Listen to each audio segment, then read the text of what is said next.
Welcome to the First Time Homebuyers podcast by Loan Pros. I'm Phil Mastriani, a mortgage loan originator and licensed real estate agent, here to help you become a more informed homebuyer.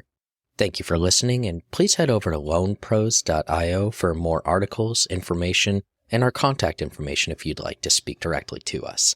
Today, we're going to be talking about ways to save for a down payment on a house.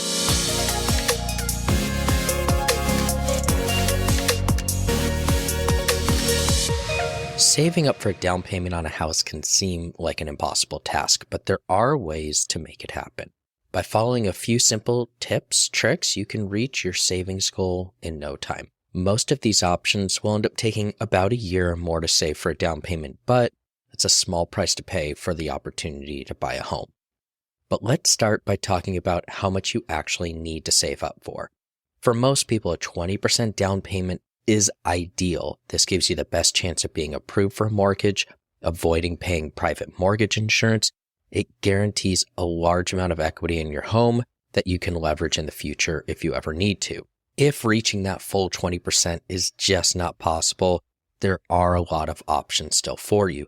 You can put down typically as little as 3.5% with an FHA loan, and that's what a lot of first-time home buyers do. However, you will be required to pay mortgage insurance, and you are going to have a lot less equity in your home when you move in.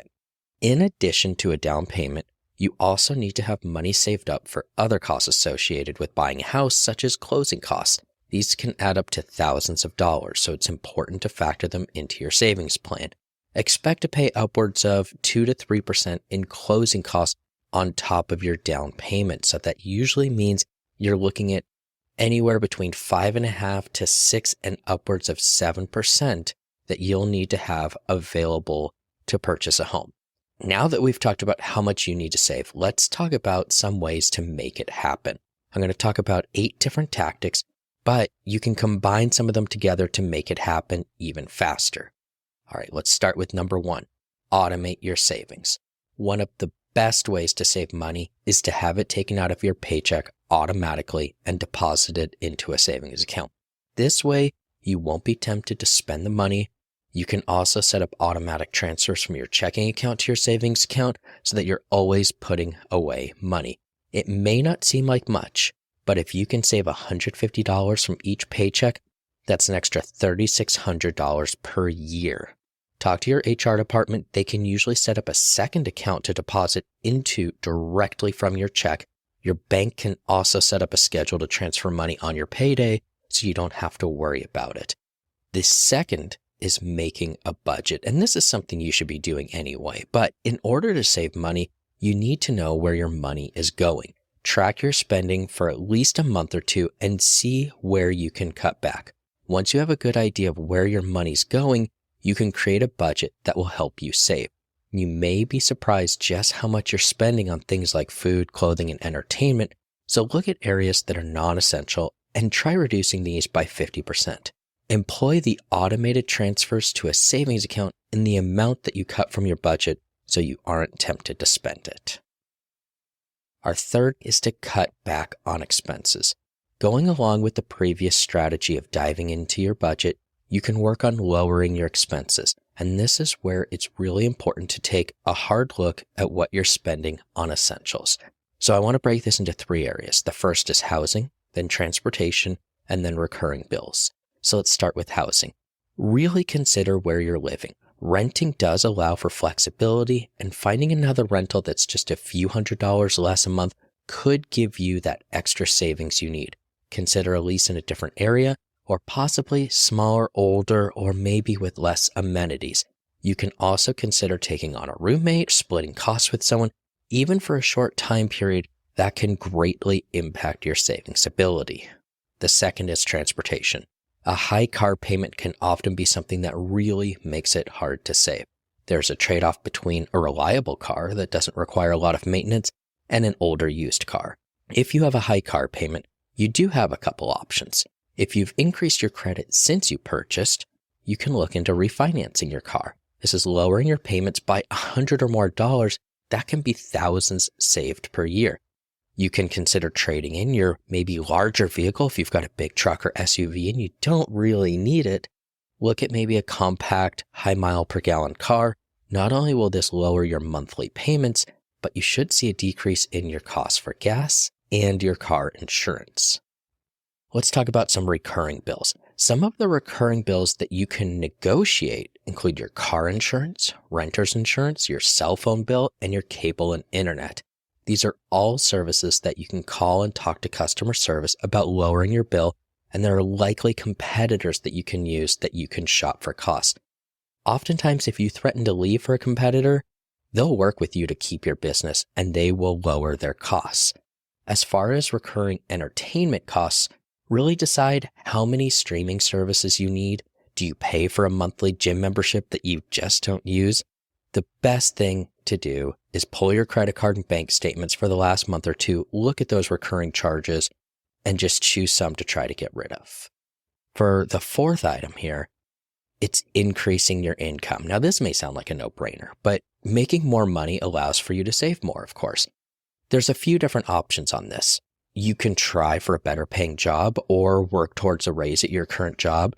That's an entire process on its own, but if you haven't had a pay increase in some time, several years, it may be an easy opportunity for you to ask for one.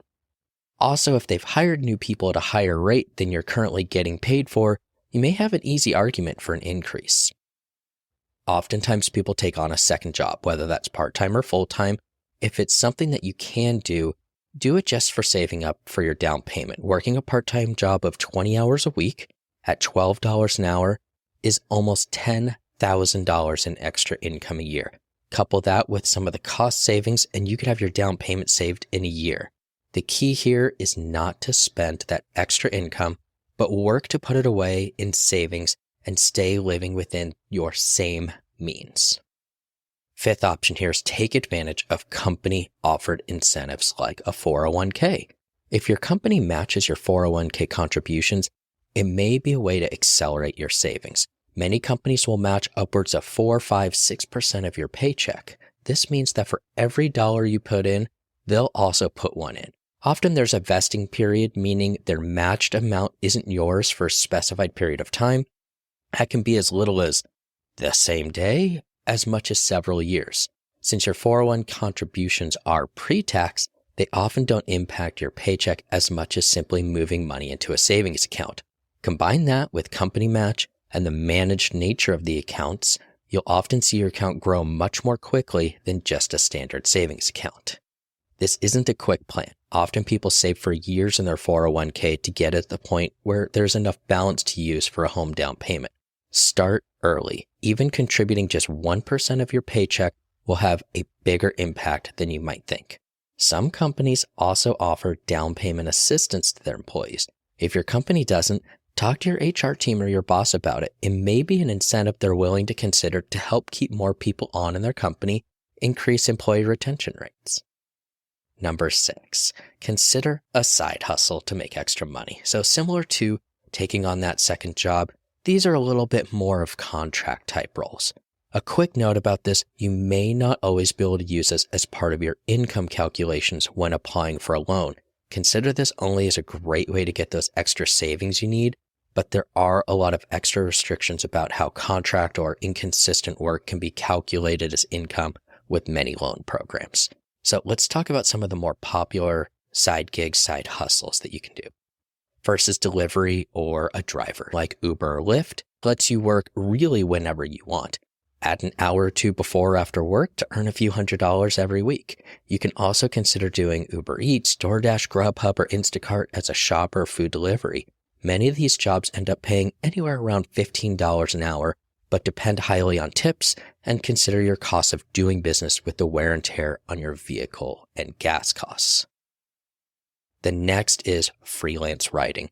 There are many sites that allow you to get connected with companies who need writers. Some pay per word, others pay a flat rate per article. Depending on how good and fast of a writer you are, some people make six-figure living just doing contract writing.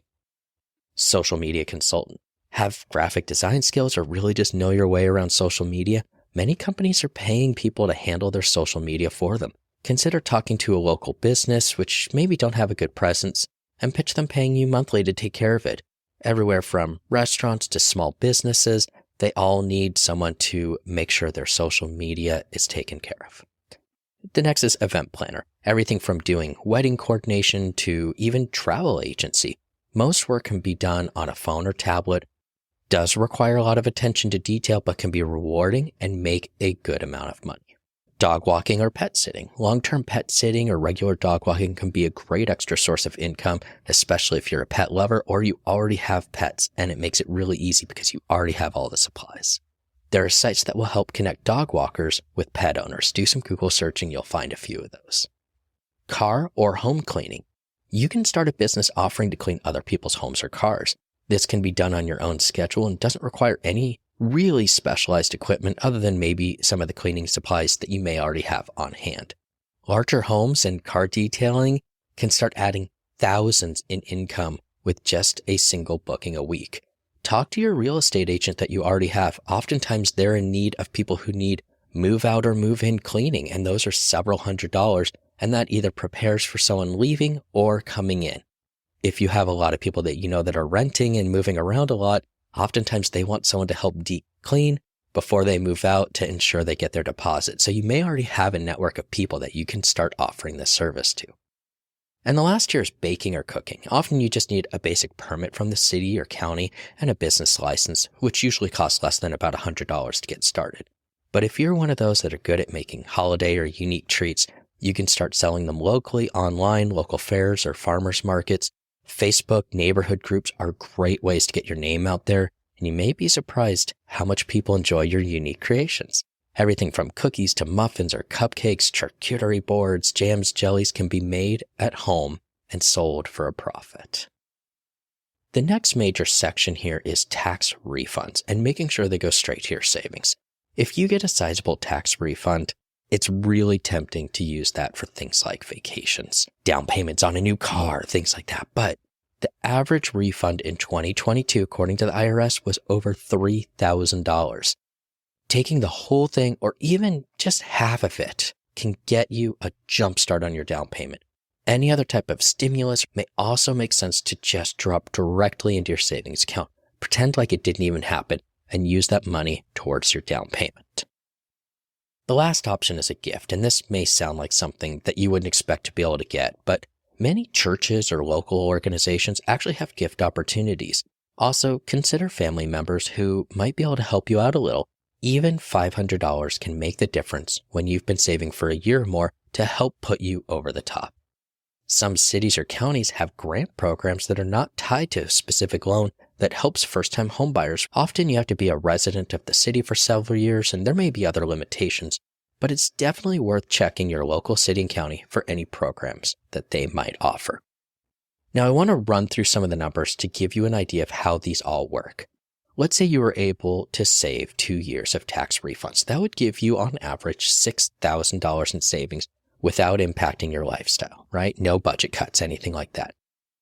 But if you were able to cut $100 per month from your expenses, that would give you an extra $1,200 a year. And now that puts you at $7,200 in a 12-month period that you were able to save.